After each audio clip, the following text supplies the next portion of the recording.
Hey guys, I'm Chris. Hey everybody, I'm Robert. And we're those film flamers. The ones you know and love. Right, and we're continuing our happy jaunt through through the lusty month of November. The lusty month of November.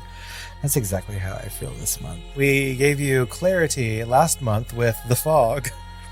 And now we are going to attempt to see through The Mist. An episode that is a long time coming, as Chris and I both remember this movie very fondly and talk about it often. And when we were making our podcast, we created a list of movies that we wanted to talk about. And I believe The Mist was one of them, but it had to be just the right time. Right. And I feel like we keep saying this about movies that we deep dive, even 5 years later. And we really held on to a lot of the ones that we really, really wanted to talk about. And the thing is that we chose to do this movie many, many months ago. But I feel like, and as I'm sure we will get into with some of the themes and topics of this movie, we've again chosen just the right time, I feel, to talk about The Mist. I think so too.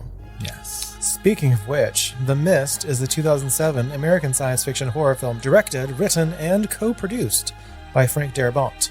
Based on the 1980 novella of the same name by Stephen King, the film stars an ensemble cast of Thomas Jane, Marcia Gay Harden, Laurie Holden, Andre Braugher, and Toby Jones. The music for the film was composed by Mark Isham. The plot follows a group of people in the small town of Bridgeton, Maine, who become trapped inside a supermarket after a mysterious mist envelops the town, concealing deadly, Lovecraftian creatures. As fear and paranoia spread, tensions rise among the survivors. While the film is primarily a monster movie, it explores how ordinary people react under extreme circumstances. Darabont notably altered the novella's ending, a change that King supported. Okay, listeners, I'll tell you what. The day I need a friend like you, I'll just have myself a little squat and shit one out. This is The Mist. Now listen, everybody. We are experiencing some kind of disaster.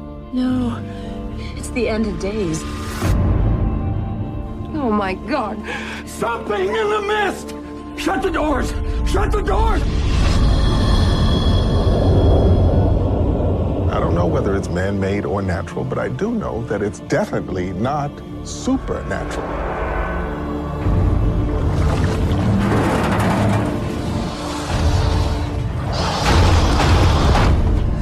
Nobody else heard that sound? What sound? I don't know. Like something was like pressing against the door. But the only way we're going to help ourselves is to seek rescue. We're going out. Tie this around your waist. Or for? It'll let us know you got at least 300 feet. There's nothing out there. Nothing in the mist. What if you're wrong?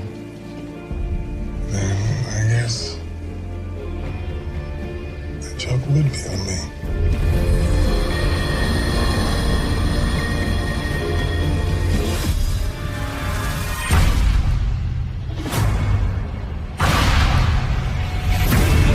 It is time to take sides. The saved and the damned. Read the good book. It calls for blood. Think something got in? Guys, I hear something.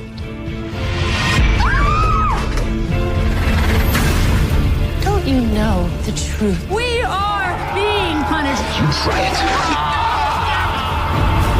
We have to get out of here. Who knows how far this mist has spread? It could be the whole world for all we know. Wouldn't make us any less dead. Daddy, don't go. If something happens, cut and run. You can't go out. I won't allow it. Won't allow it?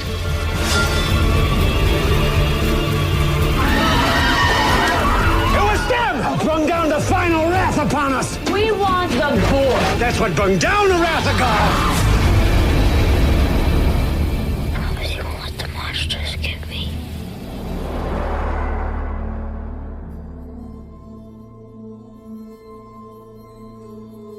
Somewhere in Maine, a small town is hit by a freak storm, leaving its residents scrambling to fix shattered windows, clean up debris, and ignore each other's simmering grudges. David Drayton, a mild-mannered artist played by Thomas Jane, takes his son Billy and a grudging neighbor, Brent Norton, played by Andre Braugher, to the local grocery store to stock up on essentials. Whilst they sack and save, a mysterious mist rolls into town, turning an ordinary day of coupon clipping and passive-aggressive cart bumping into a survival horror story for the ages. The mist arrives, blanketing everything and swallowing up anyone foolish enough to step outside. The first victim is a hapless stock boy who gets chomped by something with spiny tentacles. The message is clear: don't go outside. Of course, because humanity is nothing if not predictable, not everyone takes this seriously. Brett Norton, for instance, scoffs at the idea of murderous mist monsters, because science. He marches outside with a group of skeptics, only to vanish into the fog, fate unknown. Inside the store, the tension ratchets up. As food and patience dwindle, factions form. On one side is David, trying to keep everyone calm and rational. On the other side is Mrs. Carmody, played by Marcia Gay Harden, a self-proclaimed prophet with the demeanor of a Karen who's seen too many managers. Mrs. Carmody quickly decides that the mist is God's punishment and starts preaching fiery sermons about sacrifice, doom, and how everyone who disagrees with her is going to hell. Expiation! Is that a Harry Potter spell? Shockingly, or not shockingly in 2024, a significant portion of the shoppers decide she's onto something. Nothing says the world is ending like your neighbor's planning a human sacrifice in the frozen food aisle. Meanwhile, the mist is still a thing. Giant insect-like creatures buzz against the store windows, sending everyone into a panic that only intensifies when one of them breaks in and starts stinging the locals. There are also spider-like monsters whose webs dissolve human flesh faster than a Tide Pod challenge. As the days drag on, the supermarket becomes a microcosm of society at its worst. Rationality gives way to fear, cooperation crumbles into chaos, and Mrs. Carmody's cult grows stronger with every monster attack. Eventually, her followers become so whipped up that they decide someone needs to die to appease whatever angry deity they've decided is responsible for the mist. Naturally, they choose David's terrified 7-year-old son, because nothing screams we're the good guys like child murder. David and a few allies, including Ollie, played by Toby Jones, a surprisingly badass and level-headed assistant manager, and Amanda, played by Laurie Holden, a school teacher who proves that packing a revolver can be part of the curriculum, decide enough is enough. They hatch an escape plan, but are caught by Mrs. Carmody and her Christian cohorts. Ollie's sharpshooting skills come in clutch, and the bitch finally dies with a bullet to the head after she demands that David hand over his son for sacrifice. After Ollie and a few other survivors get torn apart by monsters in the mist, the escape group finally makes it to David's car and drives away from the second save, hoping to find some semblance of safety. As they pass through the unending mist, they see abandoned homes, wrecked cars, and an ominous silent stretch for miles until a massive monster, hundreds of feet tall, casually passes by them. The world does not belong to them anymore. After running out of gas and options, David makes a horrific decision. He'll use the last bullets in the gun to spare his companions from whatever unspeakable horrors lie ahead. He shoots them all, including his son, and then stumbles out of the car to face his fate. But just as David is preparing to meet his doom by some fresh hell, the mist begins to clear. A military convoy rolls through, armed to the teeth, and mopping up the remaining monsters. Civilization is being restored. Everything's going to be okay. Well, except for David, who now has to live with the knowledge that he murdered everyone he cared about 5 minutes before the cavalry rode in. A busload of survivors rolls by, including a woman from the second save, who left only minutes after the mist arrived to go save her kids. Which she did. Good for her. The end. What a happy film. I know. It's that wet Grinch salad feeling we all feel in the fall. Yeah, I told Chris after we watched this, I was like, I just want to skip home and then go home and frolic. Maybe just some pirouettes. That's right. It was just a happy evening right afterward. Mm-hmm.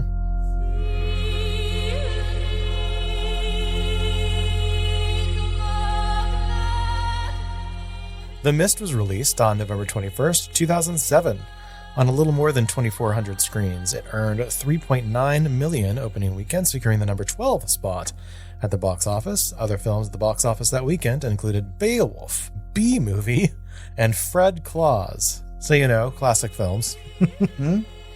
The film had experienced some word-of-mouth growth in the weeks following, climbing into the top 10 briefly, with ticket sales increasing by 182%. Worldwide, The Mist would gross more than $57 million against a reported budget of $18 million. Nice. The Mist holds a 73% on Rotten Tomatoes. It's higher than I thought it would be. Yeah.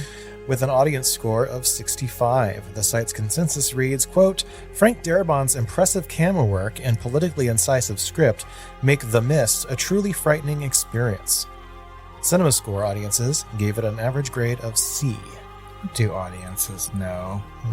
People hate bad endings. They really, really do. And like this movie, like you said, is kind of a wet Grinch salad, you know, and I feel like we can appreciate those, but like the general audience, like probably not. Not so much, yeah. No, they don't want to pay to be unhappy. Critics were divided in their assessments.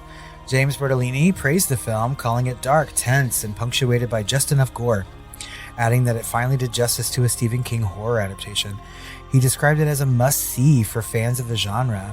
Michael Phillips of the Chicago Tribune echoed this sentiment, labeling it good and creepy, while Lisa Schwartzbaum from Entertainment Weekly commended Harden's performance as Mrs. Carmody, calling it brilliant. +1. In contrast, Roger Ebert gave the film a more lukewarm review, rating it 2 stars out of 4. He noted that while it was, quote, a competently made horrible things pouncing on people movie, it didn't live up to Darabont's past works like The Shawshank Redemption or The Green Mile.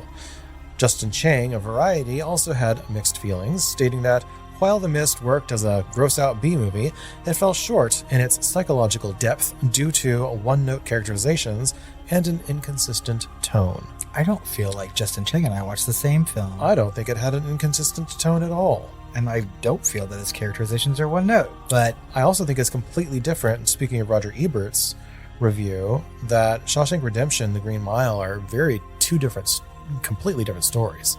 Yeah. And would never make the same film. I mean, I feel like Ebert is making the mistake of lumping them into a Stephen King adaptation. Those are stories, and this is like a parable. You know what I mean? Exactly. It's a different type of story. It is. Mm-hmm. I do love, though, directors that, you know, will do Stephen King's work like over and over again, like Darabont or Mike Flanagan. Sure. You know, like they always bring something different and they choose different kinds of stories to do. So on Letterboxd, the top 3 upvoted reviews are, before you make any big decisions, just wait 5 minutes. I've heard overnight. Sleep on it. Next up, when Ollie shoots the religious lady in the head, that's cinema. And the award for the biggest bitch in cinematic history goes to... Love it. Also, as a bonus, absolutely no fucking way that's how this movie ended. But it is. But it is. It has some accolades and legacy. At the Saturn Awards, it was nominated for Best Horror Film, but it lost to Sweeney Todd. Really? God. It was nominated for Best Director, but it lost to Zack Snyder for 300. It did win Best Supporting Actress for Marcia Gay Harden. Mm-hmm. Well-deserved. At the Scream Awards, it was nominated for The Ultimate Scream, but it lost to The Dark Knight? ? And it was also nominated for Best Horror Movie, but it didn't have a winner listed, so I don't know. The Dark Knight? Ultimate Scream? I don't know. Okay. Maybe it's the jump scare when like the body of like one of the guys pretending to be Batman hits the window or whatever. It's one of the most unintentional. Yeah, I mean, I did jump at that part. Maybe it's like a Dolby Shock award. I don't know. Anyway, Golden Schmoes. These crept their ugly head up again. Was nominated for Best Horror Film, but lost to Grindhouse. Interesting. Most Memorable Scene, Final Sequence, lost to Eastern Promises, the sauna scene. Well, that's because it's a naked Vigo Mortensen, so it lost the gay vote. Most Underrated Film, which lost also to Grindhouse. Okay. Which I guess means it's not the most underrated. No. Should that be voted as like the least voted one? I don't know. Golden Schmoes, thank God they don't exist anymore. Or do they? I'm not even sure. I think they do. I think they're still a thing. Bloody Disgusting ranked the film number 4 on their list of the top 20 horror films of the decade in which it came out, with the article saying the scary stuff works extremely well, but what really drives this one home is Darabont's focus on the divide that forms between two factions of townspeople, the paranoid Bible-thumping types and the more rational-minded, decidedly left-wing members of the populace. This allegorical microcosm of the G.W. Bush-era America is spot on and elevates an already excellent film to even greater heights. This cast, though. My God, this cast. I mean, it just goes on and on and on. And it's, it is kind of like a who's who of who's that. But it's who's who of who's that. I know I've seen them before. And for some of these people, I could not even think of where I'd seen them before until I looked them up on IMDb. And I was like, well, that is where. Right. Thomas Jane, who I thought was going to be a big superstar after I saw him in things like The Sweetest Thing, Deep Blue Sea, his own Punisher movie, Dreamcatcher, which I love. We have to deep dive soon. And I feel like we're the only two people on earth that love that movie. I agree. And The Expanse, which he plays a very major role, which I cannot spoil. But I highly recommend The Expanse for some cosmic horror for those of you itching for it. But he played David Drayton, right? He's the painter who ends up trapped in the supermarket with his son, Billy. And he's very good comedically, too. I loved him in The Sweetest Thing. That's right. And a couple of other things as well. But I really thought his career was just going to take off, and it just kind of didn't. Yeah. I mean, compared to like what you would expect, like a big superstar leading man would be. I mean, he's had definitely a career for sure. He's had a very good career. He's still working today, but I feel like you're right. He was kind of pushed as like leading man material when he first kind of hit the scene. And I always liked Thomas Jane. I thought that he was a good actor. I thought he was good looking, and I thought that he could carry a film, And in things like Dreamcatcher, like I think that he's really good in that. And I feel like that also has a really good ensemble cast. It really does. And so like I'm never disappointed to see him on screen. And I think he's memorable for the short time after I watch a movie, but maybe not too much after that. I feel like out of everything that I've seen him in, I feel like this is like his biggest. His magnum opus? Yeah, this is his magnum opus. Mm-hmm. I don't know. Apparently, like he was in some TV show where he played like a gigolo or something like that. So, yeah, I don't know. Maybe he's doing like sexy sex work now. I'm not sure. Yeah. Speaking of, I don't know, being not sure, Marcia Gay Harden. As I'm really not sure if I've actually seen her in anything else. Really? Yeah, I know that she was in the 50 Shades of Grey series, I think as Mr. Grey's mother. I haven't seen that show. Or something. Yeah. Of course, she's the religious fanatic who believes the mist to be the wrath of God. But for her portrayal of artist Lee Krasner in the 2000 biographical film Pollock, she won the Academy Award for Best Supporting Actress. I've never even heard of that movie before. Oh, I own that movie. That's the first time I ever like heard of Marcia Gay Harden, And so like I watched Pollock solely because of the Oscar nominations that it got. Like I'm always very interested in the supporting actress race, like 'cause it's usually like really diverse and really good people that you've just never heard of sometimes. So which Pollock is it? Like Sidney Pollock or Jackson? Jackson. Oh, the splatter, the cum painter. Mm-hmm. It's the cum painter. Okay. Yeah. Paid by Ed Harris. Oh. Yeah. Hadn't he just thrown himself off a balcony in a different movie? Wait, are you thinking of someone else? But she was really good in Pollock. I think she's good in lots of things that she's in, but I think that she's especially good in this particular movie. And, she had already won an Academy Award. And I remember leaving the theater after watching The Mist. And like the first thing out of my mouth was like, Marcia Gay Harden's going to win the Oscar for this movie. Mm. And I always get really excited when I see really, really good performances in horror films. Mm-hmm. And then nominations come out. And I remember that the Academy just doesn't like horror movies. Yep. So sorry, Marcia Gay. I thought that you were just like a shoo-in to at least be nominated, and it just did not happen. And you have to be up for or have won an Academy Award before you can get the Academy Award winning roles in horror. I mean, it's true.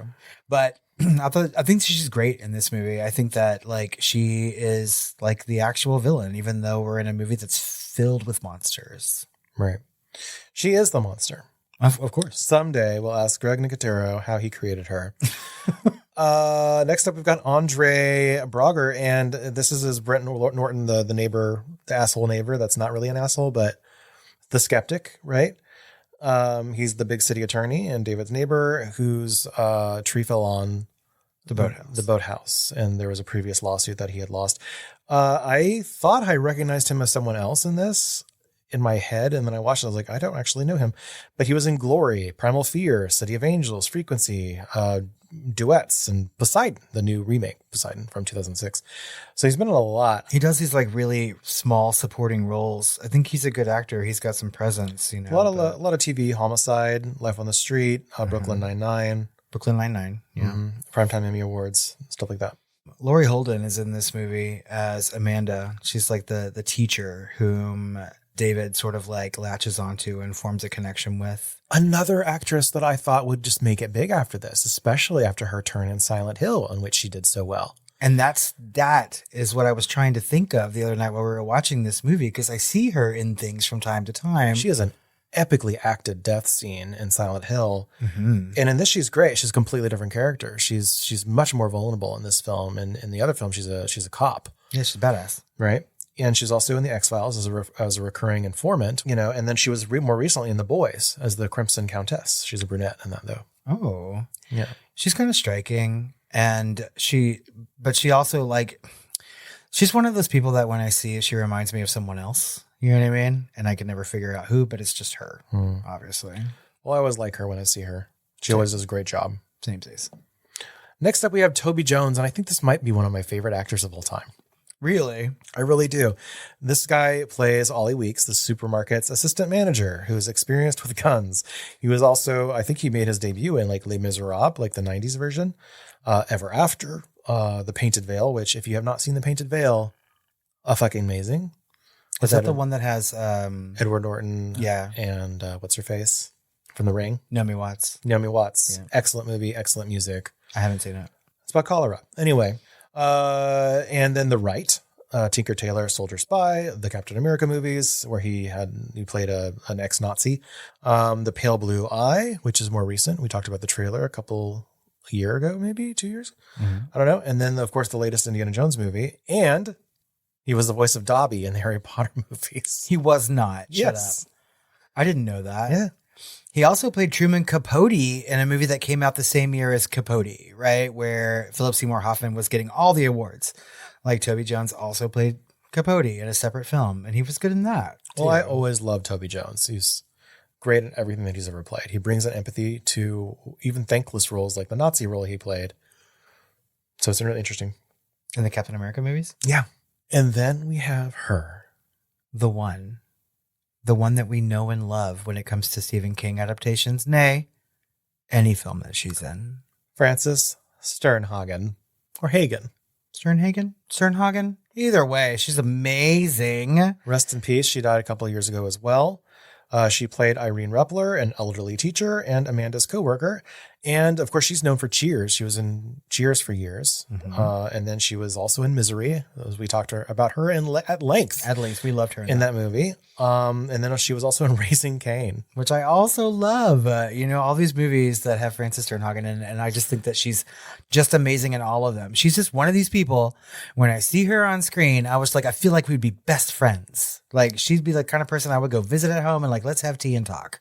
I love her in this movie. I love that it's an older person than Marcia Gay Harden's character, who is also on the rational side. Yep. And is also a teacher and educator. Yep. And so I really like that. I like to like some of the things that happen both in this story and in this movie is that they play around with the idea of the hero, right? Especially when it comes to like feminism, and some women in this story really kind of step up and go outside of like what's expected in like horror or like monster films. And she's just one of them. Like she forces the men to do things, while she does it right alongside them. She foreshadowed with a can of peas. That's right. I have to watch the movie. Next up, we've got Sam Witwer as Private Wayne Jessup, a soldier stationed at the nearby Arrowhead military base. And this is kind of a thankless role, maybe forgettable. He is fairly unforgettable looking. I feel like he's fairly unique looking. But he obviously made some fame in Battlestar Galactica, which was kind of after this a little bit. And I think he quickly dies in Battlestar Galactica, but he goes on and he's been in a bunch of other things. I think was it like Being Human or one of the... He was in Being Human, I think. He was the vampire character. And then, of course, he does the voice for a bunch of characters in Star Wars, like Palpatine. He does the Emperor, and he does Darth Maul, and he does a bunch of other characters. And he was, I think in The Force Awakens, he was the character, like his actual face was modeled. And so like he's all over the Star Wars. He's part of the family over there. And so I always liked him. I liked his performances. I like his interviews. He's always really, really cool, informed. He's a Juilliard trained actor. Really? Yeah.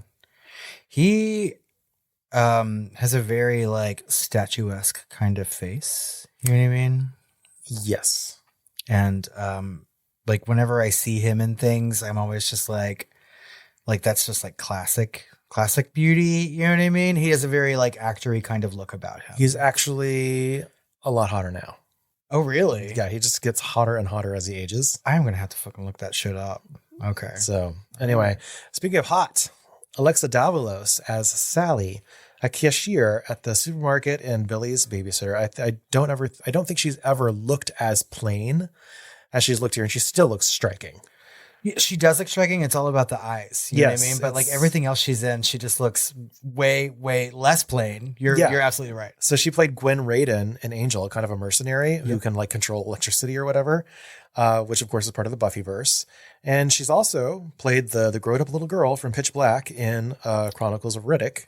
And then also she was Andromeda, the princess or whatever that was going to be sacrificed to the Kraken in Clash of the Titans. And then she led the series essentially for The Man in the High Castle. I haven't seen that. Yeah. And so I thought she was going to go off, and I guess she did. She did kind of pop off with The Man in the High Castle, right? That's the best gig, is when you can get something working for years at a time. But I thought she was going to be a huge actress. As soon as I saw her, the second I saw her on Angel, I thought she was so good in Angel. Yeah. I love that character. She's good in everything she's done. And I think she was playing Sally after that role, right? So she was, going back to this mousy kind of diminutive, role compared to very assertive, powerful women roles that she was used to. She's proven that she can do whatever. Well, she has her moments in this movie too. I mean, like she looks kind of like quiet, but I mean, she has some jabs when it comes to it. Oh yeah. I'm just saying relative to her other roles. Oh, for sure. But I think like her biggest moment in this particular movie is like when she gets to stung, and we get some really cool, like gross body horror kind of makeup. Yeah. She gets the gnarliest makeup. And so like she has a really important part. It's almost over the top. Yep, because we get to see exactly what some of these monsters can do. So I feel like the character of Sally is important. Yeah. The last and not least, we would be remiss if we didn't mention Melissa McBride. That's right. As the unnamed woman at the beginning who left her kids alone at home and then leaves. And then we see her at the end. She's bookending this film. Of course, she ends up in The Walking Dead, which of course Frank Darabont had a big role in. That's right. And she's still in The Walking Dead because she's in one of the spinoffs. She is one of two actors in The Walking Dead that has been in every series. That's right. And she's very, very good in that show. Like even up until I stopped watching it because I had just had enough, I still liked her character. And I, forgot that she was in this movie, or maybe I just didn't realize until this watch. And I was just like, oh my God, is that Melissa McBride? She looks exactly the same as she does in The Walking Dead. So, yeah. Yeah. Like a Walmart lesbian. Hold on. I need a drink. So I think we need to talk about the source material before we really get into the film. And I feel like you are the one to talk about that. Okay. I mean, obviously I love Stephen King. I've talked about it a lot on this podcast. And the thing is like The Mist is one of my favorite pieces of short fiction that Stephen King has written. And it's not even that short. I mean, like the version that I've read is from a collection of short stories called Skeleton Crew. And it clocks in at about 200 pages. Oh. So it's a novella, but originally it was published in a collection of short stories in 1980 called Dark Forces, which was put together by Stephen King's then editor. And he asked him, he was like, can you please write something for this collection of short stories? And Stephen King was just having a hard time like coming up with a concept of what to write. And he finally had an idea and he wrote this, and it was much, much longer than its like 200 pages that I read. Okay. he wasn't really happy with the way that his story had turned out. He wasn't happy with some of his characters or some of the choices that they made. Mostly David Drayton, his main character, who made some choices, like he sleeps with Amanda and then he ends up not finding out what happened to his wife. And Stephen King just thought that was bad, you know, on his part. So when he wanted to include it in his 1985 collection of short stories, Skeleton Crew, he did a rewrite. And he published that version, which now everyone kind of like knows and loves. And I really, really like this one. I've never read the other one, obviously, but I feel like this is everything that King likes to do. It has all of his traditional themes like religion, small confined microcosms of people having to deal with extraordinary forces. When he's dealing with small towns, there's always this like a they versus us kind of outsiders versus townies mentality. And all these things are right here in this really short, contained work of his. But of all else, he considers it to be a monster story. And he wrote in the endnotes to Skeleton Crew that when he was writing this, he envisioned it as sort of a black and white, like 1950s kind of monster tale that you would experience like with your arm around your best girl, your best guy, and you just like get into it. It just so happens that while creating this kind of monster movie, he created the most like factionized they versus us religion, small town microcosm that he's ever kind of done, in my opinion. And probably one of the most effective ones that I've ever seen, except for a few examples that are actually coming up. Oh, good. Mm-hmm. But first, let's talk about the development of the film after this short story or novella was done and then rewritten, I guess. So director Frank Darabont first encounters Stephen King's novella The Mist in the 1980 anthology Dark Forces, just as you just mentioned, and then was immediately interested in adapting it to the film. So originally, he actually considered The Mist for his directorial debut. But instead, he chose to adapt another of King's works, The Shawshank Redemption, from 1994, which of course went on to become a major critical success. And then after completing The Shawshank Redemption, Darabont reiterated his interest in The Mist in 1994, but in the end chose to direct The Green Mile in 1999, another King adaptation, before revisiting The Mist later. Like I said earlier, I really like when directors, especially writer-directors, really latch on to Stephen King's work because they also like form a bond with him, you know? The ones that do it right. Yeah. The ones That's that right. aren't doing it for the money or through the studio or something else. Because they want to. I don't feel like maybe the It director No. had any. Machete. I feel like that was much more studio led, but I could be wrong. But King really liked that, you know, adaptation of it. Well, it's still quality. Yeah. Yeah. And, but people like Darabont, people like Flanagan, they have taken the time to create and form a relationship and bond with Stephen King because they appreciate not only like individual works, but his oeuvre, right? And one of my favorite things about Stephen King is that he's not just a horror writer. His canon is huge. Yeah, he's super eclectic. That's right. And so like it's everything from crime to drama to actual horror and monsters. And like Frank Darabont has kind of like done all of it. I don't think it's surprising that he would do The Shawshank Redemption and The Green Mile sort of like back to back and then go into something like The Mist. I don't think there's a whole lot separating The Mist from those two kinds of stories. They all have very similar themes in them. I make no qualms about saying that The Green Mile is not my favorite Stephen King work. It's not my favorite Stephen King movie. It's not my favorite Darabont movie. But The Shawshank Redemption is amazing and was completely robbed at the Academy Awards. And I will stand on that fucking hill. Well, there you go. So we do need to talk about Frank Darabont himself, yes. I think. So he's been nominated for 3 Academy Awards and a Golden Globe Award, and I think mostly for his work for Stephen King adaptations, right? Yeah. So in his early career, he was actually primarily a screenwriter for movies like A Nightmare on Elm Street 3, Dream Warriors. We talked about that. That's what he did. And The Blob from 1988 and The Fly 2 from 1989. So he also developed and executive produced the first season and first half of the second season of the AMC horror drama series The Walking Dead, which we just discussed. And The Mist is actually the last movie he ever directed. That's right. Which I didn't realize. as his attention has been mostly on TV. In fact, he's directing 2 episodes of the final season of Stranger Things coming in 2025. Oh my God, they have to be good episodes, I'm sure. Well, most of them are. So it seems the job of being the go-to adapter and director of Stephen King's works has fallen to Mike Flanagan, which is, so far so good.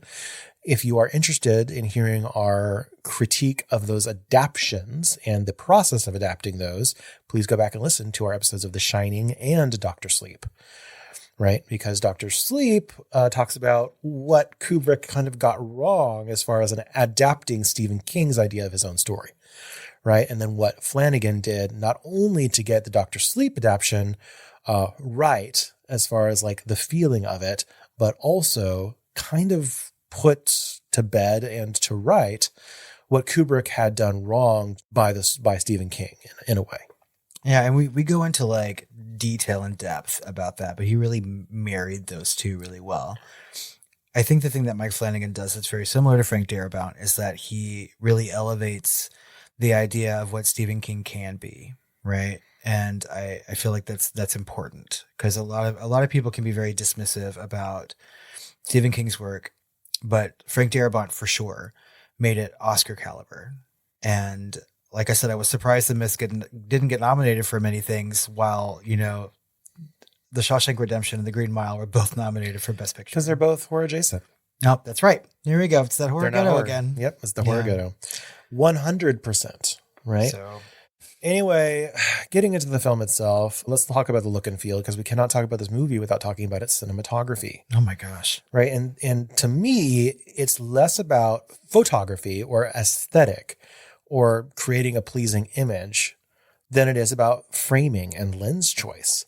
And I'm not even sure I can think of another movie outside of like Stanley Kubrick again, or David Lean, like Lawrence of Arabia, where I've appreciated that side of cinematography so much. The actual photography, framing of subjects, storytelling with lens choice and things like that, because we get such a good cinema verite in cinematic moments through their use of cinematography in this, to the point where, of course, every copy of this on Blu-ray and 4K, etc., is now released with both the color and black and white version.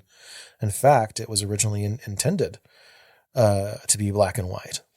And, we've never seen the black and white version. No. And I really, really want to, because I feel like it can only make this movie even better than it already is. I feel like that intention was probably best. And I'm just super, super interested to see what that looks like. But you're correct. I mean, like this is very cinema verite like style. It seems like everything is like handheld and like following the characters as they go, right? But we don't feel confined in that image. They're telling a huge story here, and we can see all of it happening. It's almost too much. The frame's a little too wide in some cases, and it all serves the tone of the film. And that cinema verite style, Darabont drew inspiration from his experience directing S.H.I.E.L.D., right? The TV show. Yeah. And he was really, really impressed with that crew, which had to do really, really fast, setups and filmings and do that cinema verite and the quick zoom ins and zoom outs and things like that we kind of take for granted today, even in TV and film, but he actually hired on a 7-8 week hiatus of the S.H.I.E.L.D. He hired that same crew and cinematographer for that TV show to do The Mist. That's amazing. And I'm glad that he did. And so they were able to just do it. They didn't have to plan. They just did it. He wanted them to do exactly what they did for the S.H.I.E.L.D., but do it like it was for this and with like the higher, film stock and things like that. And it's like, this is what dedicated professionals who are super experienced, exactly what you want them to do can do, rather than putting an entire production under one celebrity cinematographer. You know what I mean? Mm-hmm. Which also turns out great when you come to things like Dune and, but this was, something special and remains something special. And it does feel gritty and realistic. I mean, while watching The Mist, you kind of feel as though you are in that grocery store, like you feel like you're part of that microcosm of people. Right. And they also chose a film stock that had higher grain to it so that it would also seem a little bit more video-ish, because he almost wanted to do it digitally. But he decided like the XLR, like 28 Days Later or something, but he decided, no, I'm going to do this on a film, and then thank God he did, because we were able to get rescans of this, and the grain is all intact and it actually composites the effects later on even better. And by God, like the version that we watched was a 4K scan, right? Yeah. And it looked amazing. So It's never looked so good. But this was also made to be intentionally timeless. And that kind of reminds me of It Follows, where things were really intentionally meant to be kind of all over the place as far as like the props and set and like, you know, what people are wearing and technology and things like that. So Darabont worked really closely with the production design team to blend multiple eras within the film's aesthetic, avoiding an overtly modern or period-specific feel. And so this mix is evident in details like characters using cell phones. Of course, those cell phones date the shit out of this movie with the flip phones aspect. While military personnel are showing driving older Jeeps instead of the modern Humvees. The setting of the small town supermarket was filmed in Vivian, Louisiana. Well, of course, it's supposed to take place in Maine. So the fire trucks in the early scenes were from the local Cato Parish Fire Department. it does look very timeless. And I knew that it was shot in Louisiana. And so Vivian is kind of like right What? outside. Cato Lake? Sorry. Well, it's from that part of Louisiana. It's like northern, you know, it's like Shreveport area.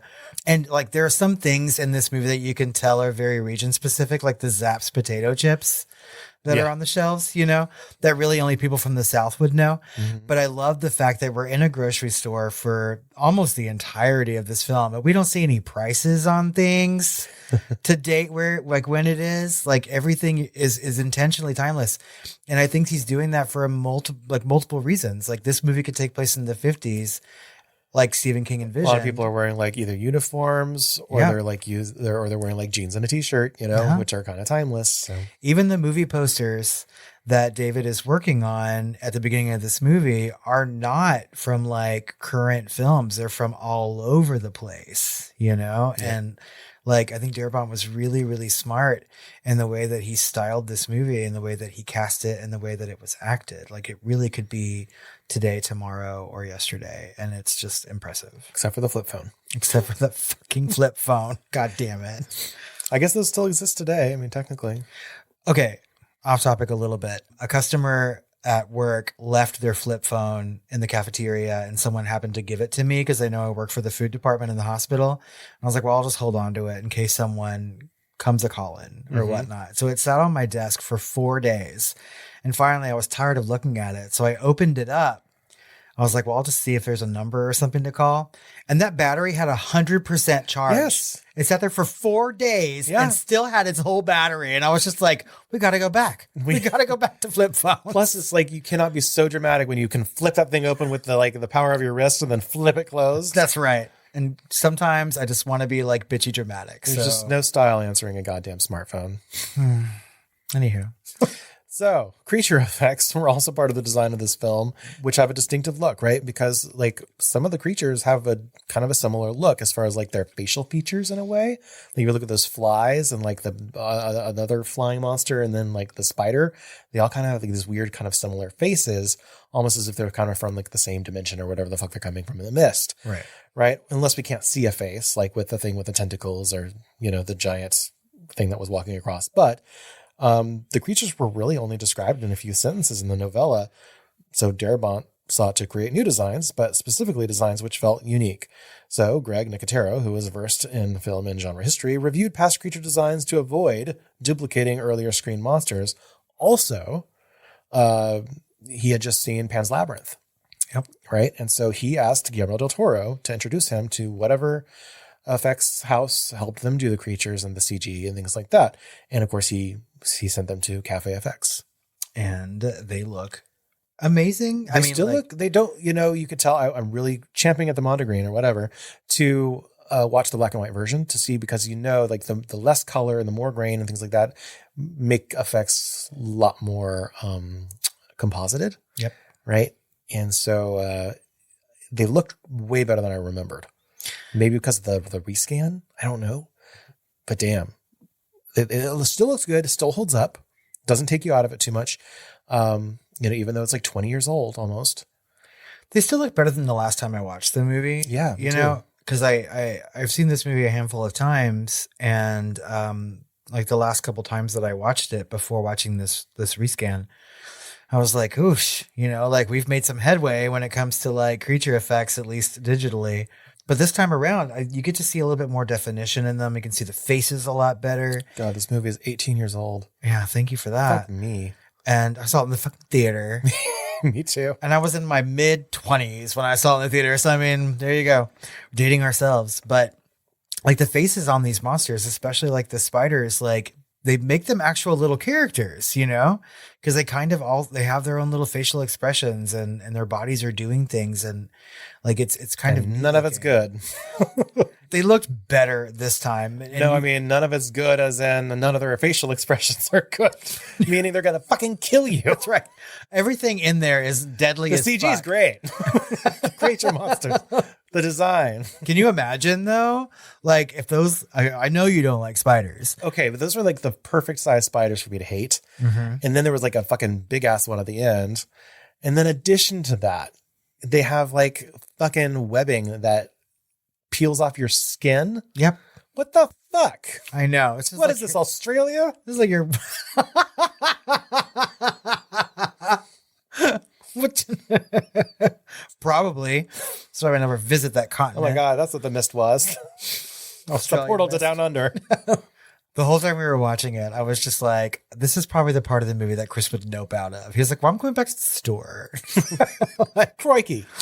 Crikey. Let's leave this pharmacy right now. Oh my God, those fucking spiders. Throw Marcia Gay Harden on the Barbie. Let's talk about the music a little bit. The music is pretty unremarkable, unmemorable, supposed to be intentionally understated. So Mark Isham is the American musician and composer for this. He was a trumpeter, a keyboardist. He works in a variety of genres, including jazz, electronic. He is also prolific at film scores, and he scored over 200 film and television productions since his debut in 1983, and I've never really heard of him. I can't say that I've ever heard his name. He is a 9-time Grammy Award nominee, winning Best New Age Album for his 1990 self-titled album. Okay. He was nominated for an Academy Award for A River Runs Through It, Okay. and a Golden Globe Award for Nell, Tay in the Wind. Tay in the Wind. He has also been nominated for 6 Primetime Emmy Awards, winning Outstanding Original Main Title Theme for music for Easy Streets. What the fuck is that? I don't know. He's apparently been working behind the scenes this whole time on everything we don't watch. I've never heard of this man. I swear to God, I've never heard his name until today. I don't know. Okay. But it was intentionally, by design, not, supposed to be super understated, but there is a whole score to this. It's just like kind of in the background, and there's a lot there's that like drama or horror sound effect that they use a lot of. That was used later in like the aughts and like the teens drag show and a bunch of other, like the shaky rattle thing. Yeah, kind of. Yeah. That's all over the soundtrack. Like, you see hoarders or something, and you see like the dead cat underneath the pile of boxes, and you get that sound effect. Right. That's all over the soundtrack. And I'm like, that kind of took me out of it because like reality TV kind of took it and ran with it. And now I don't own that sound anymore. So I will be playing it during this.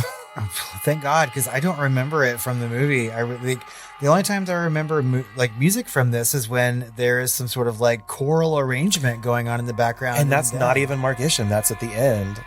So Darabont chose to overlay the song Host of the Seraphim by the band Dead Can Dance, which is a spiritual piece characterized by wailing and chanting.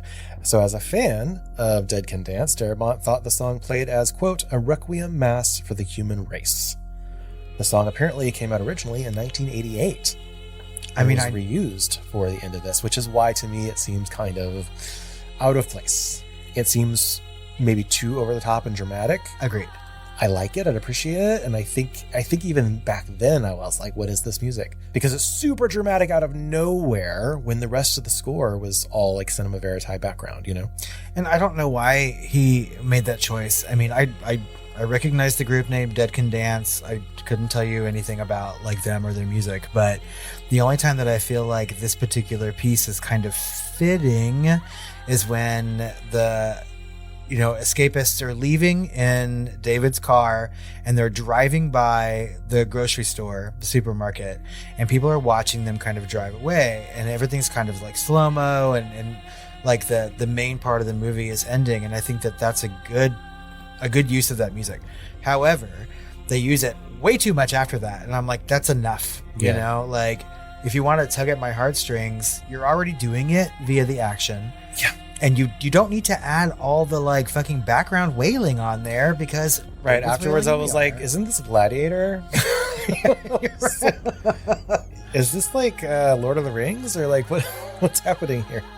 And it's, I didn't know that it was, from another group or whatever. I thought that it was just part of the score, so it doubly doesn't make a whole lot of sense to me now, but I don't know. But when I listen back to this episode, I am interested to see like what the actual score sounds like because I don't remember it. It's better than I thought. It's not super listenable. It's very percussive and there's a lot of that drama sounds and stuff. It's really made to be in the background and like to help the drama happen and to just like heighten things a little bit for you. Yep. But I don't think it's used like a traditional score would be where you're actually trying to be assisted emotionally, actively. Like this is really supposed to be just kind of hidden. And then, except for that end, which is super dramatic and out of nowhere. That's the only complaint I have about this movie, really. Besides, like, maybe some of the, I don't know. That's it. That's really my only complaint. Except for some of the story and themes. I mean, this movie is like story and themes : the movie. So. I mean, is it? I mean, it's really kind of one, right? Which is the microcosm. But there's a lot of things within the microcosm. Yeah. As promised, obviously, there's comparable themes here to Lord of the Flies. 100%. Where, fear drives little boys to behave primitively, or even works, such as the Twilight Zone episode, The Monsters Are Due on Maple Street. If you've seen that one, aliens come down, and they're afraid of aliens, and they're going to be hunted, and they have to be in the basement. And then the neighbors start kind of turning on each other. And there's paranoia and everything else. And it was just like, it ends up being like an aliens kind of studying human paranoia. That's right. Right. And how quickly they would turn on one another. And it was really, really interesting and thought provoking. And then, of course, Alfred Hitchcock's Lifeboat from 1944. So Stephen King loves this concept, right? It's one of the things that he writes about the most is like a small group of people, a collective, right? And what happens to them under really difficult or crazy circumstances. And he even drew inspiration from The Monsters Are Due on Maple Street to write The Regulators, which is a very similar kind of story. Yeah. And Lifeboat is probably my second favorite Hitchcock movie. And I have said this before on the podcast too. I love small casts, small locations. It's my favorite thing. And like Stephen King does this well. And I think The Mist is like his best example of that. So I really, really love the idea of a microcosm and really getting to know like what people do when shit hits the fan. Because I feel like what we see in The Mist and some of these other examples are 100% what people will do. Right. To go back to some of the changes that were made in the novella, about the, cheating on his wife or whatever with Amanda, he wanted to make it more of like a makeshift family, a makeshift unit that just kind of formed, which it does in this film. Yep. And feels much more natural because of some of the stories that came out of like Katrina, and people staying at the Astrodome and becoming like little tight, niches and nodes, of families, makeshift families, while they were stuck and kind of, there was a lot of drama and microcosms playing out at scale, at the Astrodome, as we know, famously. People become people, and like ultimately people are people. Sorry. So why should it be? But like even Amanda says in this movie, like she's kind of incredulous at the idea that a cult can form. And she's like, no, like people are inherently good, and then she's proven wrong, like almost immediately. And I like to think of myself as the kind of person who thinks that people are inherently good, but every fucking day I'm proven wrong. God, it's always hard to have your characters sit around and talk about the plot, but they do it so expertly in this. That's right. Because they're actively debating about, what people do. It's just like, no, you're wrong. They're not going to do. You don't need to be this cynical. Like people are going to be calm. We're going to organize. We have enough rational people here. No, they're not, and I kind of fear for what actually would happen in a situation like this. And obviously we've already seen some examples of that. I feel like in every movie that creates a microcosm, I feel like this one is probably the best because it is a large enough microcosm for us to get like a sampling size of the general population and just really forecast that to a larger group. It's like statistics and some of the choices that these characters make from like switching sides to being easily influenced, to see what paranoia and fear and desperation can do. It's just truly, truly frightening. The monsters in this movie are secondary to what evil people can do. Right. And maybe Darabont said it best. You know, he said the story is less about the monsters outside than about the monsters inside. Mm-hmm. The people you're stuck with, your friends and neighbors breaking under the strain. We have about 48, 72 hours here, I think, right, under the situation. And they had someone to kind of expedite that process in Marcia Gay Harden. But if Marcia Gay Harden's character, Mrs. Carmody, had not been there, I think it might have eventually been someone else. You know, something else would have happened.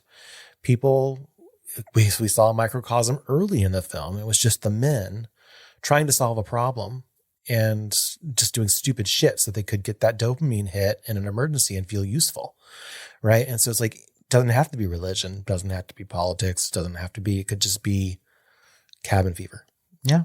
I mean, really all that Mrs. Carmody did was make a prediction, right? And like in a crapshoot of a prediction, if something happens to turn out that way, They'll leave us alone tonight. yeah, people will just believe, you know, and in situations like this, people really want to believe in something, anything they possibly can, like whether you're a Christian or not, you know, or even just like remotely Christian. If something happens, you could become a fucking fundamentalist in 5 seconds just because you have nothing else to hold on to. And I think ultimately, like this movie is about humanity, right? And very similar to things that we've seen in like Night of the Living Dead. And like people just need something to hold on to. They need someone to hold on to. And either like you choose the right leader or the wrong. But I think this movie does it like expertly. And it does it in a way that really grips you and makes you part of the story.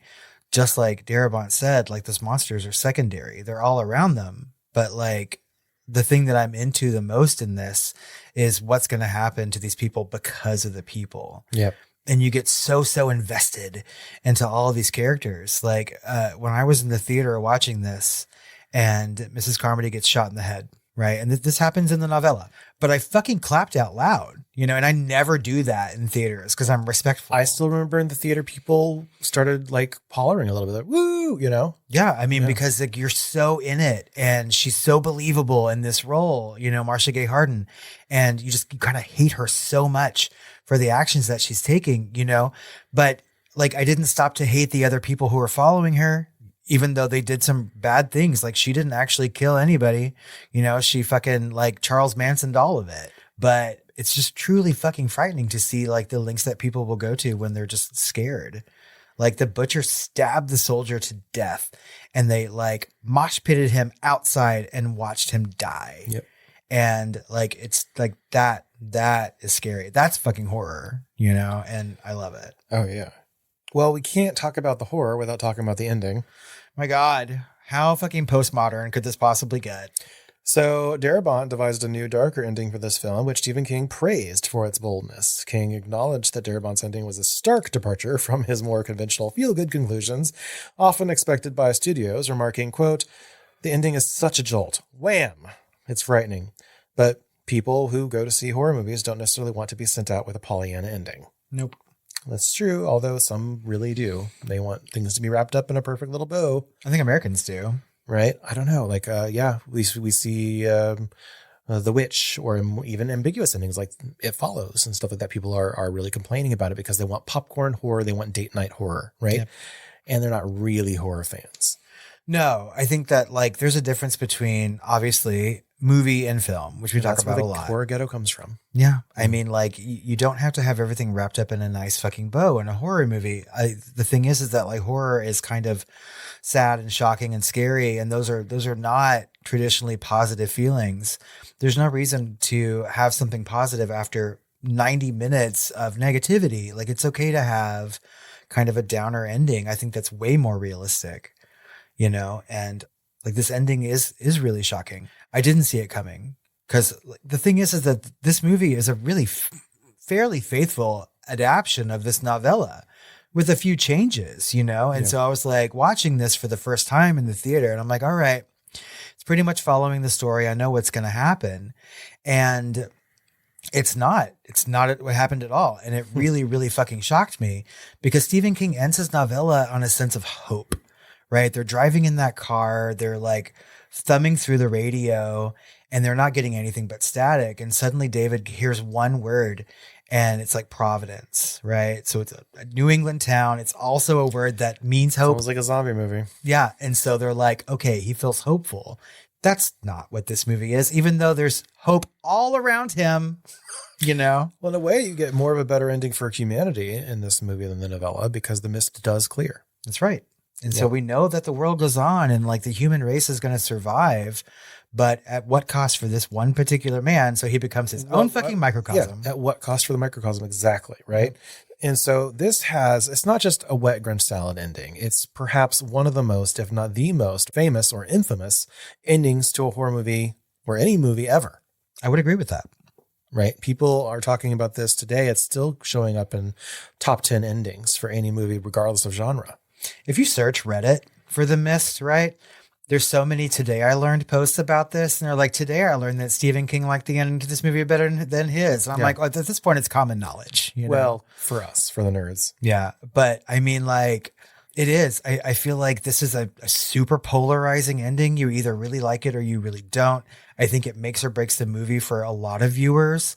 And I think it really separates, and I'm so sorry to even say this out loud, but it's true, like the thinkers from the people who just want to like enjoy a movie and then like have a good time and go home. Like a really, really good movie should stick with you and should make you think about it and should make you question not just the movie that you just watched, but the world that you live in. And I think that Darabont really, really did this well. I think he made the right choice about that ending. Yeah. Also kind of reminds me of the pandemic, just like the whole microcosm piece. Yep. It's just like, if you had just hunkered down, this thing will pass over and kind of go away. Passover. The story of Passover. That's right. If I can hunker down, this thing will go away. You know, you won't spread it. It won't spread. It won't kill, you know, like that. And it's just, it kind of reminds me also of the microcosms that we kept seeing in the pandemic. It's true. You know, and everything that came along with it. But of course, that doesn't have to do with this wet Grinch salad ending. So I have thoughts and theories about the ending, but why do you think Frank Darabont did it based on either what you guess or what you've read or have seen? Why do I think he did it? Like, change the ending? Mm-hmm. I think it's a much more logical ending. Like, honestly, I feel like he sets it up. He sets it up in this movie. It should be a surprise to no one watching this. I don't agree, you know, Really? because conventionally the hurdle for them to get through is, you know, what is holding humanity back? And a lot of people could say fascist religion or things like that, right? They got past that hurdle through persistence, ingenuity, sacrifice, right? And the view on the other side of that would have been, you know, the mist clearing and the sun rising, right? That's the exclamation point at the end of the sentence as far as like what they have passed through. And I think anyone watching this movie would be like, okay, they got through. This is just the last kind of drawing out of now we just have to deal with what the world is now. And then there's no hope. And then, you know, the curtain's drawn. We see actually there is hope and it's there. It's just like a lot of movies have that at the end, you know, doubling down on the dread before, you know, Deus Ex Machina or something else comes in. And I think he was playing with a thought of adding his own kind of balanced structure philosophically on top of Stephen King's. And that's my theory. And I can get into that, but I feel like the audience is more than welcome to expect a more positive ending than they got, which is why this is so famous. Because it's so out of expectation. I feel like there are a lot of things that happen in this movie that would lead you to believe that what David did at the end of the movie are not surprising, right? So there's a scene in the movie where he's having a quiet moment with his son, and his son makes him promise, you know, like, whatever happens, do not let the monsters get me. Right, but you're talking about it diegetically. I'm talking about it undiegetically from a story structure standpoint. Oh. Structurally, it totally makes sense inside the movie. The only thing that is his enemy really is him finally giving up, you know, and then just time, circumstantial time, right? If they had just spent 5 minutes more, if they had, you know, if they had stopped or run out of gas 10 minutes before, maybe they would have actually run into the military faster, you know, anything like that. It's just fuck you by fate is what's diegetically happening. Undiegetically, I don't know. I have my theory of why Darabont did this, and I think it's because if you look at this movie from a 1,000-foot view, and you're looking at the very beginning, and you're looking at what all the characters are trying to do, they're all trying to exert some level of control on each other, right? It's not just Miss Carmody. She's not the only one who tried to take control. Norton also tried to take control, right? With his rationalization and refusal to use his imagination about what could possibly be happening. And the people kind of in the middle, right? Which Drayton kind of, represents, not pure logic, which Norton was over here. Yeah. Miss Carmody was over there with the pure faith. And in the middle with the rationality was Drayton, but he also tried to exert that control on others. And some other people did as well, where they're literally trying to stop people from going outside the beginning, right? Which they were being tried to stop at the end, so they kind of got what was coming to them in a way. But the only person in this movie who was completely selfless and didn't play politics at some level was the mother at the beginning, who left and survived, as well as her children. Right. And so if there's any comment here, it was like anyone who's actually trying to exert any level of control on anyone else for any reason is kind of paying the price. And that's true. And I've never really thought about it that way, but it makes complete sense now. Trying to exert control. Put your worldview on other people's. Like, you can't go outside. They're going to kill you immediately. Don't go outside. Believe me, the tentacle exists, right? Mm-hmm. Why can't you have faith in what I'm telling you, right? They're doing almost the same thing, but in a different way. It's just one happens to be true and one happens to not be true. It could have easily been reversed. And I would say that both ways, having people follow you. There could have been LSD in the fucking mist, and they could have been seeing things. You don't know. I mean, it's dangerous for everybody too. I mean, from David's standpoint and from Norton's standpoint, going outside will get you killed. And yet people were willing to go with them, right? Carmody wants them to stay inside and create some sort of expiation for their sins, and maybe things will go away. But at some point you're going to sacrifice the rest of your following, to maintain all that kind of control. Diminishing returns, right? So equally as dangerous. Exactly. And so half of them get killed on the way to the car, and then of course his whole troop gets killed by the spiders or whatnot, Yeah. The Norton gang. All of David's people get killed by him. And then, we learn later in the making of this, there's going to be some fun facts that not all is maybe what it seems as far as the survivors are concerned. But yeah, I feel like the only person that didn't try to exert control, the only thing that makes me pause is that mother at the beginning, where she is trying to get someone to help her. Yes, she asks everybody. And she has an amazing Academy moment, She really does. With the single tear and all that. Want someone to see a lady? Yeah. Want to see a lady home? Yeah. And so she leaves and they're like, you're going to die. And she's like, I don't care. And she doesn't. And she's like, you might die trying to save your kids. She's like, I don't care. I know what's out there. I don't care. I'm making a choice for myself. I have to have tried. Right. And no one else did. Do you feel so in the ending in that car, they're all sitting around there. They know exactly how many bullets that are left. Right. Do you feel that all those adults are in agreement as to what's happening? Right. Do you think that they all wanted to die? You didn't. Well, we certainly would have heard of, what are you doing? I know. I mean, but it's a quiet resolution, yes. And I don't know, in a situation like that, shouldn't there have been another way to say who is the one who's going to live? You know what I mean? I don't know. They would have extended the movie way too long, but they did. But he said, "I'll figure something out." Yeah, is what he said, and everyone else is kind of in agreement. But I was just like, why couldn't you just, literally put your heads together and figure something out? There's thinking logically with 4 bullets. Come on. My God. Why don't you just think about it while you sit in a row? Then I'll have extra bullets. Christ. For the passersby. Oh, my God. All right. Well, I do want to ask you, before you ask me questions. Okay. What would you have done? Would you have stayed? Would you have tried to leave? I guess it would depend on your situation, like who's left behind, who are you stuck in the, are you stuck in the grocery store with friends, family, or are you alone? Like it's super dependent on your situation, I know. Yeah. But it's just basic situation. Would you have hunkered down? Would you have tried to leave? Certainly you wouldn't have joined the cult, obviously. I don't know. It's a really interesting question because, I wouldn't want to leave, you know, especially like if I were a member of the party going to the pharmacy and I saw those fucking spiders, you know, or I got an idea of what it was actually like in the mist, then no, I wouldn't want to go outside. I would want to stay where it's kind of safe-ish. I guess the better question is like, what would you have done immediately in the first 10 minutes, right? Would you have stayed or would you have tried to leave like the woman, you know, like, or like the lawyer in the first maybe hour, day or something, you know? I don't know. I feel like the skeptic in me would like, no, I don't want to be stuck here. I'm going to I would have gone. I'm going to go. From the minute that man ran inside the grocery store and said there's something in the mist that it took someone, I'd have been like, because I would find that incredulous and I'd be like, no. I'm going to go ahead and go. Actually, I probably would have gotten to the grocery store and saw the lines at the cash register and I would have been like, I don't need this fucking bread. I'm just going to go, you know? And then I would have been caught in the street anyway.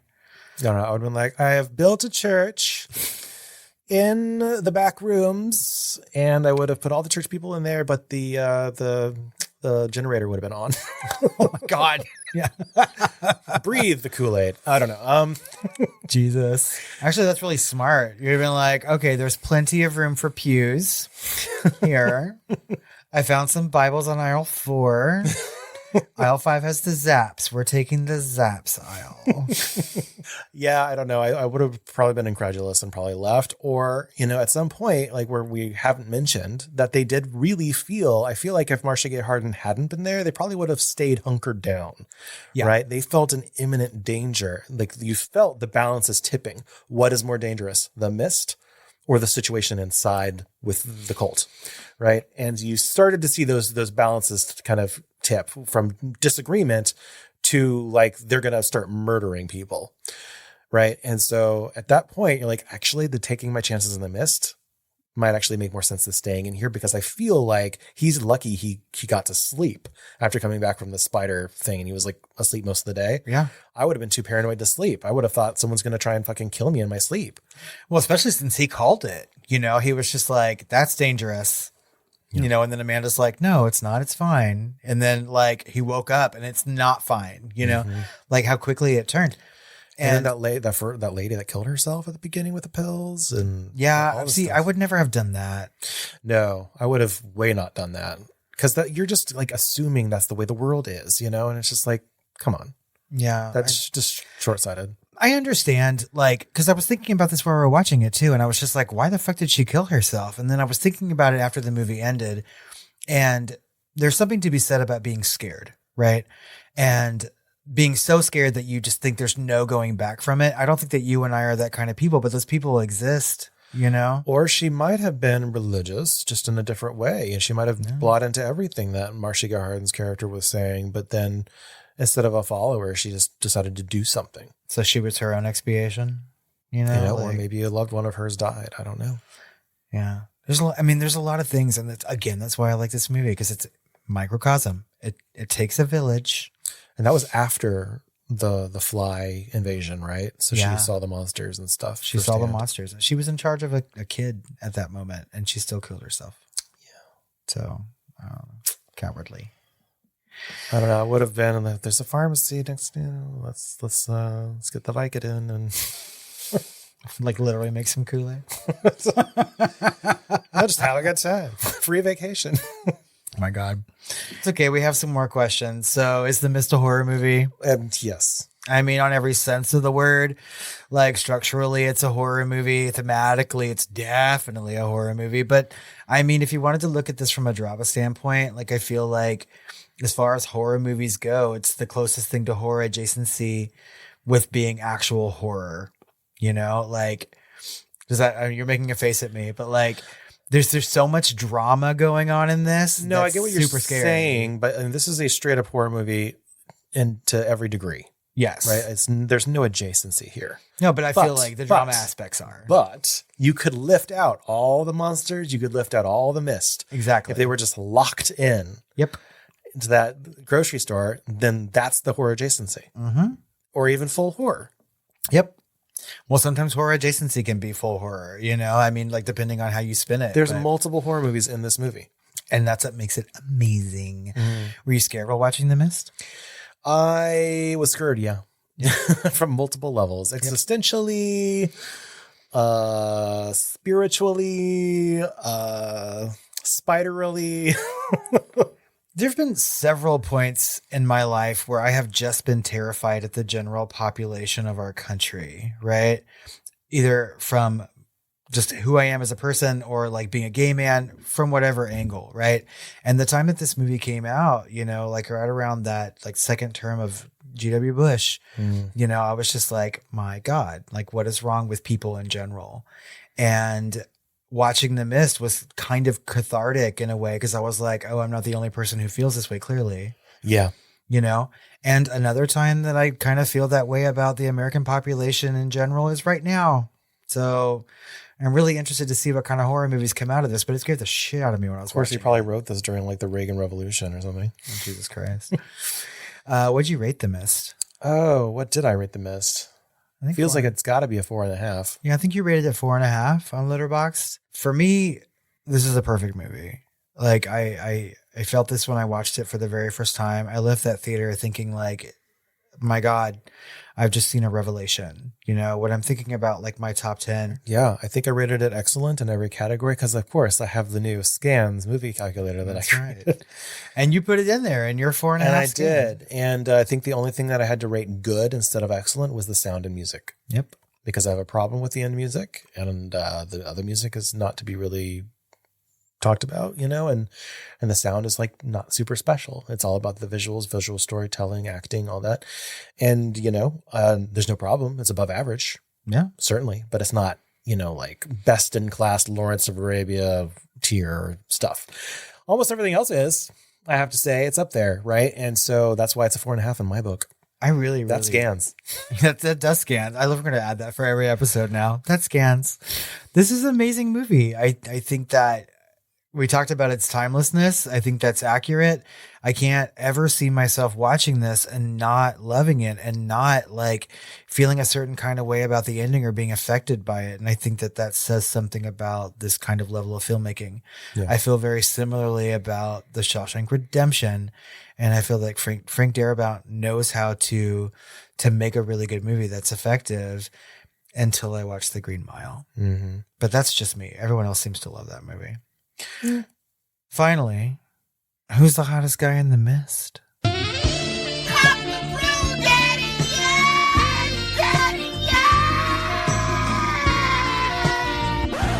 Please, finally an easy one. It's Marcia Gay Harden.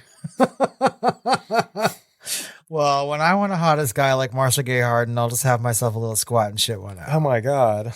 Just shit out of Marcia Gay Harden. I will call the police. That's Toby Jones. Is it really? If it's Toby Jones' mind inside Thomas Jane's tight little body. Yeah. Okay. I'm torn. All right. So like my immediate reaction while watching it was Sam Witwer, just because I think his face is really pretty. And prettier now. You just, yeah. And interesting looking. And I just something about his mouth that I like. And I'm just like, ooh, he's really attractive looking. But then Thomas Jane takes his shirt off because there's blood on it. And I was just like, he can just stay like that for the rest of the movie. It's fine. So I just happen to have a rack of fucking shirts.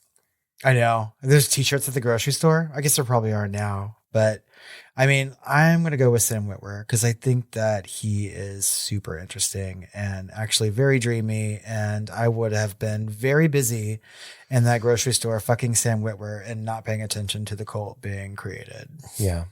Yeah. I'll protect you from being stabbed by the... Until he gets killed. And I'm like, my man, you have some fun facts for me? Yeah, I do have some fun facts. I'm trying to sound less confused about it. You're like a little more sure of yourself this time. Progress. Yes, these are fun facts. Stephen King got the idea for the source novel when he was in a Maine market. When he noticed the front window was made of plate glass, he wondered, what would happen if giant insects flew into it? That simple, people. This is how the sausage is made. Even more so than that, he got the idea while shopping in a grocery store after an incredibly difficult storm that happened. Okay. Yeah. So, I mean, like, he will get his ideas when the muse strikes. It is very, very close to home for him. Yeah. So, it wasn't an election. It wasn't microcosm. It was insects Getting against plate glass. An insect and giant pterosaur-like monsters eating them. And he was just like, okay, he was shopping for hot dog buns. Pterodactyls. That's right. So, apparently, Paramount Pictures had a problem with the ending. And since Darabont personally held the rights, he looked into moving the production. He agreed to make the film with Dimension, only under one condition, that no matter what, they wouldn't change the scripted ending, and they agreed. Well, I'm glad they did. Like that blind faith. Did you say pterodactyl? Yes, I did. I was trying not to laugh during that fun fact because I was like, did he say that? We need it. That's our first horror movie. Pterodactyl. Oh my God, it writes itself. So that's what I was like, I missed Dimension when I saw that name. I know. They because we grew up in the 90s. You know what I mean? Like all the really good fun horror movies were Dimension. And I felt like Hellraiser was Dimension. A couple of them, maybe. Some of the sequels, yeah. God, I missed Dimension. Whatever happened to them? Oh, they've gone the way of Touchstone. Oh, they're a Weinstein company. Oh, they were. That's all they're Weinsteins. in prison now. Fuck. Well, they're in the missed dimension. Anyway, that's what happened to Dimension. We don't miss Dimension.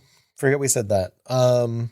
Yeah. So yeah, they totally agreed. I bet Dimension was chomping at the bit to get Darabont after he'd done Shawshank and others to do a horror movie for them. And to do an actual fucking monster. And a Stephen King adaptation. Would do. Yes. Yeah. So of course Dimension was going to pay for everything. Whatever you want, Darabont. And then he gave us this. Yes. Thank God.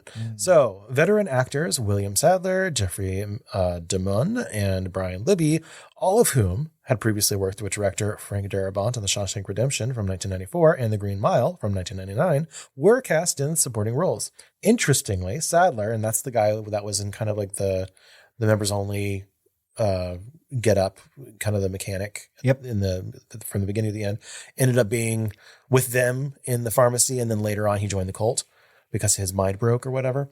Anyway, that guy. Interesting, Sadler had voiced the character of David Drayton himself in a 1986 audiobook version of The Mist. That's correct. Right? So Darabont initially wanted Stephen King also to appear in a supporting role, but King declined the offer. And Stephen King doesn't have a place in this movie. He's oftentimes unless he played one of those, yeah. But I don't think he has the chops. No, he would have been trapped there for far too long. I've seen Stephen King in one of his own adaptations, and I didn't like it. Yeah, he plays a bit part sometimes, but that one's a much larger role. So this audiobook so I read The Mist when I was, I don't know, like 10, 12, something like that. And then audiobooks became a thing. And this was the first audiobook on CD I ever got because it was marketed as the cinematic, like listening experience with sound effects. It's like radio play. And they had different actors playing all the different roles.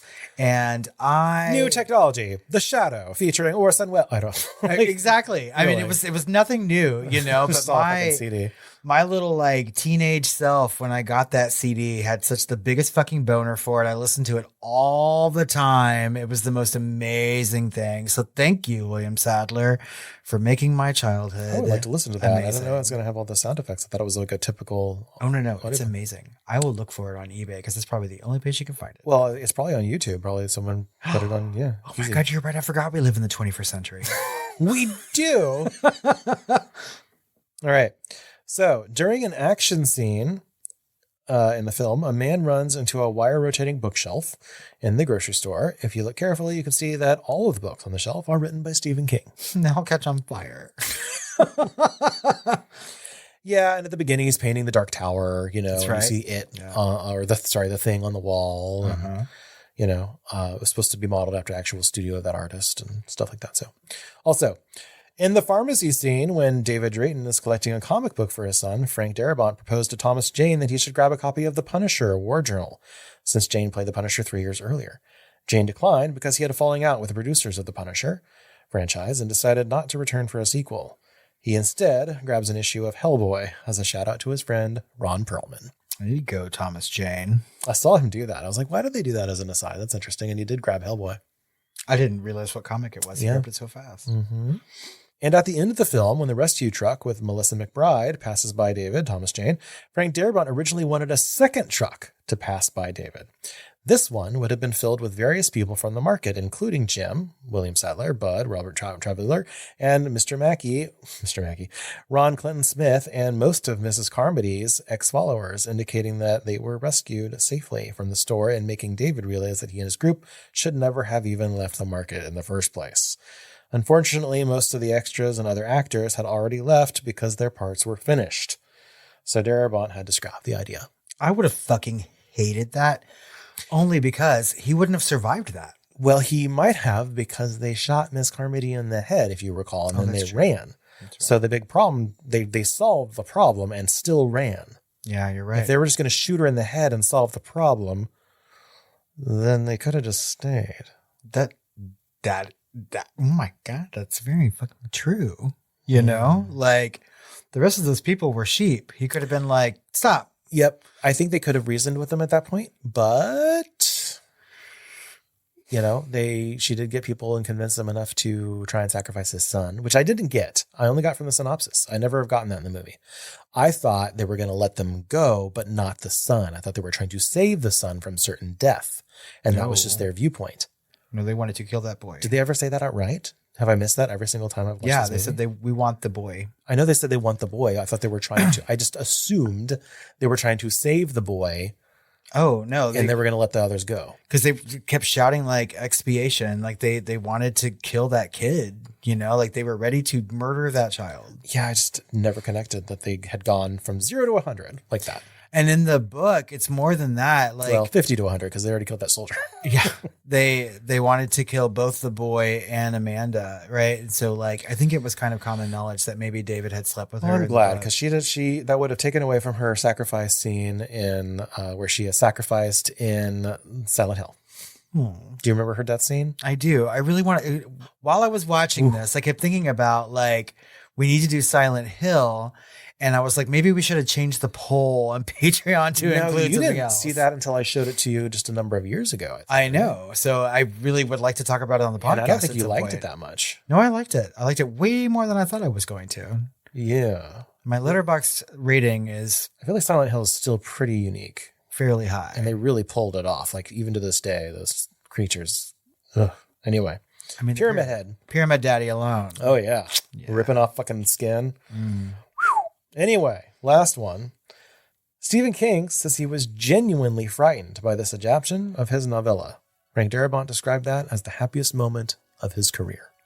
And I feel like these directors really feel that way. You know, every time Mike Flanagan gets a compliment from Stephen King about a Stephen King adaptation, he's like, that's it. It'll never get any better. And then they make another one. And I just fucking love that. When directors that I love go for the writer that I love, and they just create the kind of horror that I love.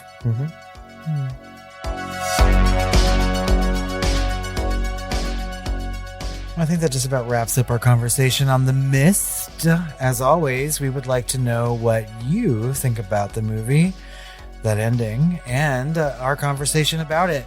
You can find us on social media at The Film Flamers on X, Instagram, Threads, Facebook, maybe Blue Sky eventually, all the places. You can also always email us at tiredqueens@filmflamers.com if you want. You can also pick up your phone and call us at 972-666-7733. Oh, call our hotline and grab your flamethrower and light my microcosm on fire. Encase me in your web. I'm getting misty. Cover me in your mist. This fog. Yes. Words. And maybe Patreon as well. That's right. All the words. You know, we could have put Silent Hill on a poll, but we didn't. If you head over to patreon.com/thefilmflamers, you will find our poll of John Carpenter movies following our episode on The Fog. Maybe some little known ones you haven't seen. If you get over there in time, you can vote and choose the one that we talk about as our bonus episode. Get all of our past bonus episodes. Join the family. Join the chat. And it's happening over there. Yeah, right now a surprising one is winning. Dark Star. I've never seen that. Me either. I'm ready to I watch think it's it. like a trash bag monster. Didn't quite have the budget of Alien. This is our last movie on the main feed, though. Next month is Christmas time. We're celebrating, and we're doing some Grindhouse movies. And finally, after all these years of talking about Christmas films, doing Silent Night, Deadly Night. So, And Silent Night, Deadly Night 2. that's right. It's Garbage Day. No. For no one. Because that's an amazing movie. Well, Chris, Well, Robert. I think it's time for us to go off and form our own microcosm. And get lost in the midst of our dreams and hopes. What kind of dreams, though? Horror dreams with pterodactyls. With pterodactyls? Yes. So obviously some sweet dreams. Pterodactyls. I love it. Or the mutant bear-odactyls. Well, that's even better. You know, when I want a screenplay like that, I think I'll just take a squat and shit one out. Writes itself. Shits itself.